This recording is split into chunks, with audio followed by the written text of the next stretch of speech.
hoje a oportunidade de compartilhar com vocês sobre um princípio que é tão poderoso e que eu tenho certeza que vai mudar a chave da vida financeira de todos vocês nessa noite.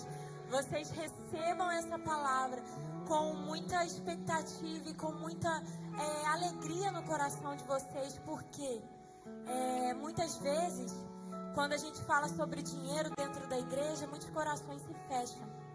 Mas a realidade é que talvez isso aconteça por causa de frustrações, por causa de situações que você já tenha vivido no passado. Mas eu quero te falar uma coisa. Nessa noite, antes de fechar o seu coração, eu quero que você abra para que você receba algo que vem da palavra de Deus. Não é uma palavra que eu, Rebeca, vou te trazer, mas é algo que está pautado na palavra. E que, como diz, como a própria palavra diz, ela é poderosa e eficaz. Ela é poderosa e Deus é poderoso para fazer infinitamente mais do que pedimos e pensamos. Eu quero compartilhar alguns princípios, eu quero compartilhar algumas passagens bíblicas que vão tratar sobre esse assunto, sabe? Talvez você se pergunte o porquê que todo culto tem que ter alguém aqui para falar sobre isso.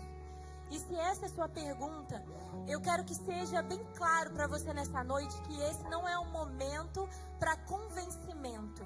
A gente não está aqui, a gente não reserva esse período do tempo do culto para te convencer a nada, para te convencer a trazer um valor financeiro. Esse momento é um momento de tamanha adoração quanto o momento que nós vivemos aqui ainda agora, no louvor. É um momento de tanta adoração quanto o momento em que nós nos rendemos, nos sentamos para ouvir a palavra de Deus. Por quê? Porque é um momento onde princípios são estabelecidos. E nós não queremos, nós declaramos que não somos uma igreja que crescerá pautado em algo que não é sólido, pautado em algo que não é firme. Nós nos estabeleceremos pautados, firmados na rocha, em princípios e em fundamentos, porque isso vai fazer com que a gente se sustente, amém? A palavra de Deus diz em Lucas 6, eu vou ser bem breve, mas eu vou falar bastante coisa nessa noite. Mas eu quero de verdade que você se atente àquilo que vai ser ministrado. Em Lucas 6,46, Jesus fala assim, em um dos ensinamentos dele, ali ao povo: por que vocês me chamam Senhor, Senhor, e não fazem o que eu digo? A primeira coisa que é importante que a gente saiba, que a gente tenha em mente, que não adianta confessarmos a Deus com os nossos lábios, se o nosso coração, se não houver disponibilidade do nosso coração de obedecermos aquilo que é bíblico, aquilo que é a palavra de Deus. Então a primeira coisa, que quando nós levantamos a nossa mão e declaramos o Senhor como Senhor das nossas vidas e louvamos, isso é lindo, isso é poderoso. Mas ainda mais poderoso do que isso é quando nós deixamos de fazer algo que não está pautado com a palavra, porque a gente tem o nosso coração inclinado a obedecer. Então, em Provérbios 3, eu vou ler alguns versículos de Provérbios 3, versículo 9 e 10, fala assim: honre o Senhor com todos os seus recursos e com os primeiros frutos de todas as suas plantações. Os seus celeiros ficarão plenamente cheios e os seus barris transbordarão de vinhos. Sabe, nessa passagem aqui eu quero fazer uma diferença sobre propósito e consequência. Muitas vezes a gente entrega nossa oferta, o nosso dízimo, pensando no receber como sendo o propósito daquilo que a gente está entregando. Então a primeira coisa que eu quero que você entenda comigo nessa noite é que o propósito não é o que nós vamos receber se nós entregarmos. O propósito da nossa entrega, da nossa oferta, de trazermos à casa do Senhor os nossos dízimos, é honrarmos a Deus. E ao honrarmos a Deus com as nossas primícias, com as nossas ofertas, nós teremos a consequência, que não é mais importante que o propósito. Nós teremos a consequência de ter os nossos celeiros cheios e de ter a prosperidade na nossa casa. Então é importante que a gente tenha em mente o significado da palavra honra. Honra quer dizer fazer diferença, fazer distinção.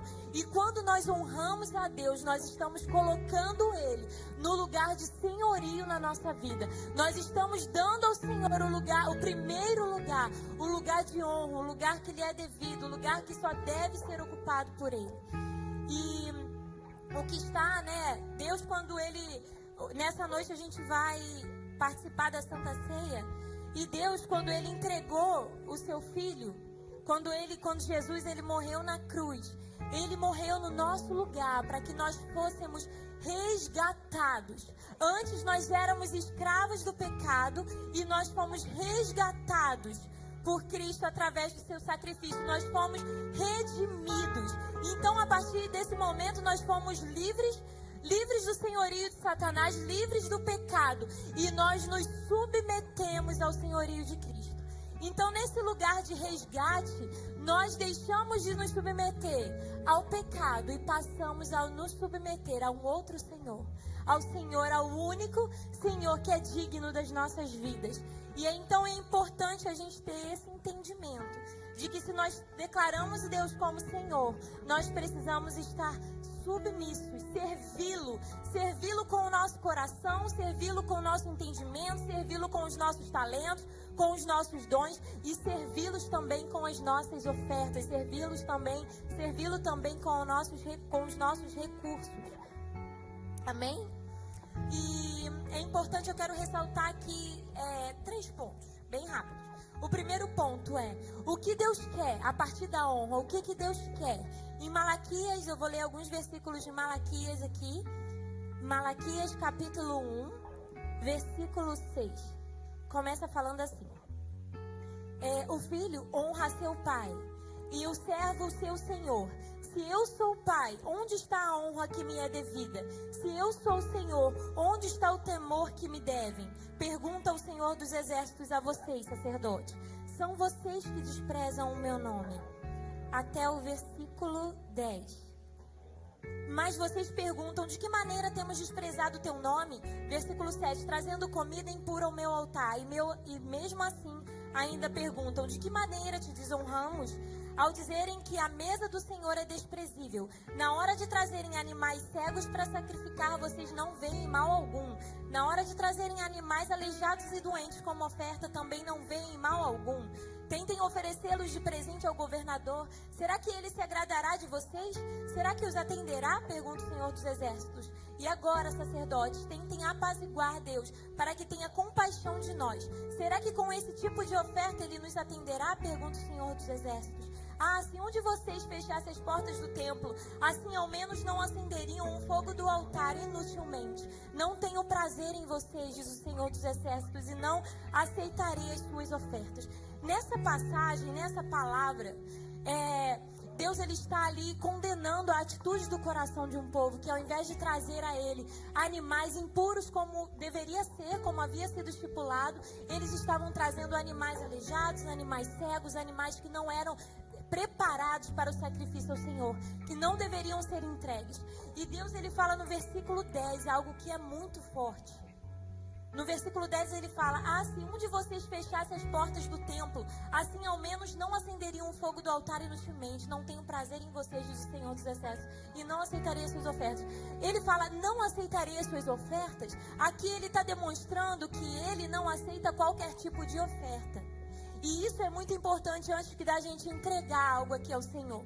Porque se ele aceitasse qualquer tipo de oferta, a oferta de Caim e a oferta de Abel seriam aceitas. E não foi. Porque o interesse de Deus não é o nosso dinheiro. E isso precisa ser quebrado na nossa mente. Deus não precisa do nosso dinheiro para que a igreja prospere. Deus não precisa do nosso dinheiro para que a igreja prospere, para que a igreja avance. Deus, ele é suficiente, ele é o Criador de todas as coisas. Vocês acham mesmo que o avanço da igreja está restrito ao quanto que nós entregamos de dinheiro no altar do Senhor? Então não se trata trata do que a gente entrega. Se trata da rendição do nosso coração. Se trata da entrega, da disposição que nós temos como filhos de trazermos ao altar do Senhor aquilo que é a primícia. Pode ser que a sua primícia hoje seja algo de muito valor. Pode ser que você esteja aqui hoje como aquela viúva que só tinha 2 moedas. Era tudo o que ela tinha. E na passagem, quando Jesus está falando sobre essa viúva, ensinando aos discípulos sobre como trazer as ofertas ao altar, ele está falando, gente, Jesus estava sentado observando as pessoas trazerem a oferta, como se o pastor estivesse sentado aqui, houvesse uma cesta e cada um viesse entregar o seu dinheiro. E enquanto ele observa, ele vê uma viúva que coloca ali 2 moedas. E aí depois ele diz para os seus discípulos, ei, essa viúva, ela entregou muito mais do que todas as quantias que foram entregues aqui no altar. E aí você pode parar e se perguntar, como assim? Todo mundo entregou muito dinheiro? A passagem, a Bíblia fala que todo mundo levou muito dinheiro até aquele lugar. E por que a viúva que só tinha 2 moedas entregou muito mais? Porque ela entregou tudo. Tudo que ela tinha eram aquelas 2 moedas. Ah, Rebeca, mas você está falando para eu limpar minha conta bancária? Não, eu estou falando para que no seu coração, para que o seu coração esteja posicionado num lugar de completa dependência do Senhor. Porque a maior guerra que nós temos na hora de ofertar, gente, eu falo de um lugar, eu estou no mesmo lugar de vocês. A nossa maior guerra na hora de ofertar, mas será que se eu der isso vai faltar para tal conta? Será que se eu entregar um pouco mais esse mês vai faltar no final do mês? Gente, esse pensamento não é pensamento de filho, é pensamento de órfão. E nós não somos mais órfãos. Nós fomos comprados a preço de sangue para nos posicionarmos como filhos. E Satanás, o desejo de Satanás é que nós sejamos roubados, vivamos enganados, tenhamos na nossa mentalidade distorcida sobre as verdades a respeito dos nossos recursos financeiros. Por quê? Porque ele sabe, se nós caminharmos à altura da nossa identidade, Satanás e os seus demônios serão completamente destruídos, eles não terão mais ação sobre as nossas vidas e nós prosperaremos. Deus nos trouxe para uma terra próspera. Deus nos trouxe para uma terra que tem recursos e que tem oportunidades. Mas nós não estamos aqui para sermos cauda. Nós estamos aqui para governar. Mas nós só governaremos a partir do momento que entendermos esse princípio e caminharmos à altura dele. Por isso, nessa noite, eu quero te convidar, sabe, a dobrar, antes de entregar a sua oferta, fechar os seus olhos, orar, colocar o seu coração diante de Deus e pedir que Ele sonde seu coração, que Ele alinhe o seu coração, que Ele traga maior entendimento e revelação sobre essa verdade, porque não há nada mais poderoso de que nós virarmos essa chave na nossa vida e caminharmos na plenitude das bênçãos que Ele tem para nós, não apenas na nossa vida emocional, não apenas nos nossos relacionamentos, mas também através na nossa vida financeira. Então aqui vão aparecer os meios de oferta. Você pode fazer através do Zelle, Cash App, todos os meios estão aqui. Você também pode fazer pelas máquinas de cartão que nós já temos disponíveis. No seu assento tem alguns envelopes, tem um envelope aí com todas as formas de contribuição. Se você desejar contribuir pela máquina de cartão, você levanta sua mão que os nossos voluntários vão até você. Mas não deixe de fazer parte, não porque a igreja precisa do seu dinheiro, mas porque você, eu, temos o privilégio e a honra de fazermos parte da construção e da expansão do reino de Deus. Amém?